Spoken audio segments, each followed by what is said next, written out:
Have you ever seen snow? It's a silly question, I know. Have you ever seen rain? Hail? Storms? What about blistering sunlight? How about try that all in about a week's time, sometimes even in a few days? That's what Michigan's weather is like. Michigan is an extremely diverse place to live in, economically,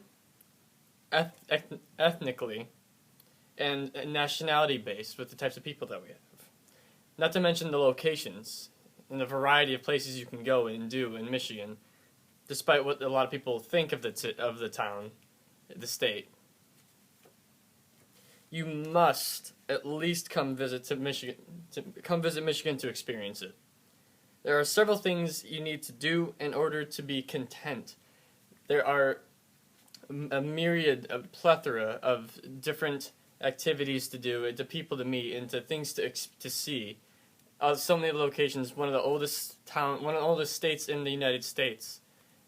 At least not compared to the 13 colonies. Even the tradition of the Native Americans, you can even see around here with a lot of our states named after French cities and these Native American towns. Very old state. The Great Lakes is the first point of discussion. The Great Lakes form the largest surface of freshwater system on the planet, according to the EPA, which is the Environmental Protection Agency. You must see it to believe it. It's almost hard to believe how much water is all located in this one area, and almost over 30 million people live around these lakes. And there's so many activities alone to do in just these lakes, not considering the other smaller lakes and all through Michigan. You can do fishing, water skiing, swimming, but be careful. Some of the lakes, particularly Lake Michigan and Superior, can be very cold because of the glaciers coming down sometimes. And 82% of these monitored beaches they have no closures or unsafe advisories, meaning plenty of ways to enjoy the beaches, and it's very safe, and they're constantly working on getting a lot of the sewage out of it, and the shipping and these invasive species, they're being dealt with actively. A lot of these problems are only starting to catch up with it, and they're spending several millions of dollars on cleaning these places out. It's the history. And the weather, as I said previously, is very different. It's always changing. You have very hot summers, very cold winters, but not too cold. A lot of snow. Snow is good. Snow's good. Trust me, snow's good. You have rainy springs and windy falls. There's something for everyone in Michigan. Whether you like to stay inside and drink your hot cocoa, you can do that in the forested areas. If you want to get the hot summers, it goes up to 100 degrees plus during the summer in Michigan. If you want to be in the spring where all the flowers are coming out, the springs are as good as any of them. And the falls, nothing more beautiful than a Michigan forest fall with all the different leaves coming around and driving through the dirt roads that are everywhere still. There's plenty of national roads. I live right next to one. There's a national beauty roads, I believe they're called. And if all this isn't enough, in 2015, a city report, 5 of Michigan's cities were ranked in the top 100 safest cities in the United States of America. Troy ranked in the top 25, Canton Township at 29, and then Farmington Hills, Sterling Heights, and Livonia. All these cities are above 75,000 population, by the way, which is a significant thing to point out. These aren't small cities, small-time USA, where everybody knows everybody. These are large cities with very diverse populations and socioeconomic distributions. That is a very good sign that even though you have all these bad numbers coming out of Detroit, it's not the only city around there. There's still very good cities here, and Detroit isn't in a bad place, as I will get to. In 2015, 47% of United States and Canadian truck trade crossed through Michigan borders, showing the central hub Michigan is for business, and with the Great Lakes and its location, making it a very good place for investment. For a lot of there's plenty of shipping companies and distribution companies that distribute all throughout the Midwest and Canada, and everywhere else located. I personally worked for one of these companies, and we had places coming from Ohio every single day, Ohio, all the Midwest, Iowa, Canada, all these places. It's a very, very central location, and the business is very good here. There's plenty of places to visit with resilient, rich histories and beautiful locales. One of the most famous places in Michigan is the Mackinac Island, spelled Mackinac. I'm assuming it's either some sort of French Indian term.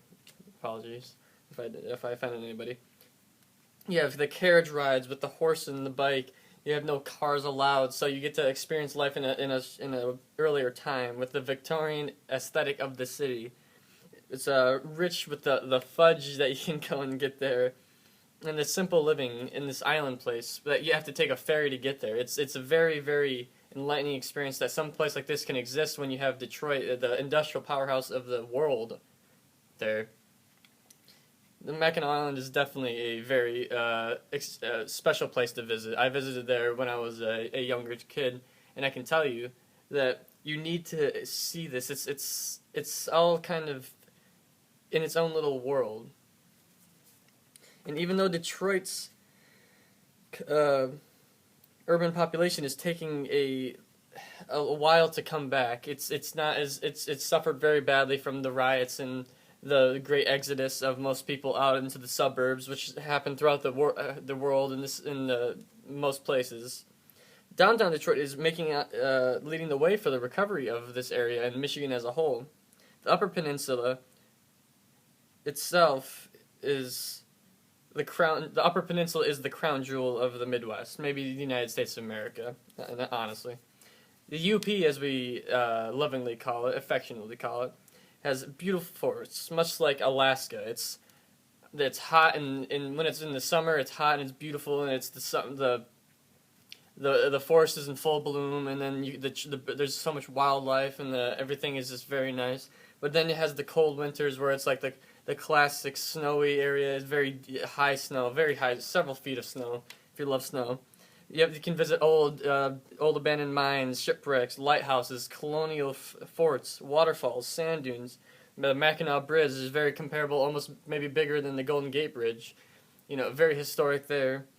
All of the lakes in Sault Ste. Marie, which is spelled strangely, but they have the Upper Peninsula is a little piece of heaven, cut out of all of the industrial and all the bad stuff down here that everybody talks about. It's you can't compare it to any other place. Why is it so fulfilling to be a Michigan resident, you ask? The history, the great history as a state, fueling the world during the automobile boom with Henry Ford, and during the civil rights fight with Martin Luther King Jr. and the riots and everything. Even though they're terrible, Detroit has always been a powerhouse within the world, whether it's industrial, economically, or for the civil rights movement, where Martin Luther King frequently came to speak with the large amount of African American population that moved up from the South to work in the factories alongside everybody else during the industrial boom. Very diverse population. You have Asian, Native American, Indian, Arabic, black, white, Hispanic, as much as you might not believe. I'm of European descent and half Mexican and a quarter Native American. You probably won't believe me, but it's true. There were the rough times and the good times. Legendary sports teams such as you never disappointed to be a Michigan supporter, such as the Detroit Wolverines, which you may never have heard of. You might have thinking of the Michigan Wolverines, but the Detroit Wolverines in 1881 to 1888 won the pre-modern World Series in 1887. The Detroit Tigers won their first of many World Series in 1935. The Detroit Red Wings won the Stanley Cup in 1936. The Detroit Lions won the NFL championship in 1935, all of which were the first of many. There's many more sports achievements for both the collegiate and professional, but also the high school and the local areas. Imagine moving up to Michigan to become a part of this history and to move it forward. Whether you prefer maize and blue or green and white, even though obviously you would prefer maize and blue because you're a sensible person, I know. you're still a Michigander if you come here, from all over the world. Imagine, only 20% of Michiganders smoke. Only 20% only 20 out of 1,000 births are teen births.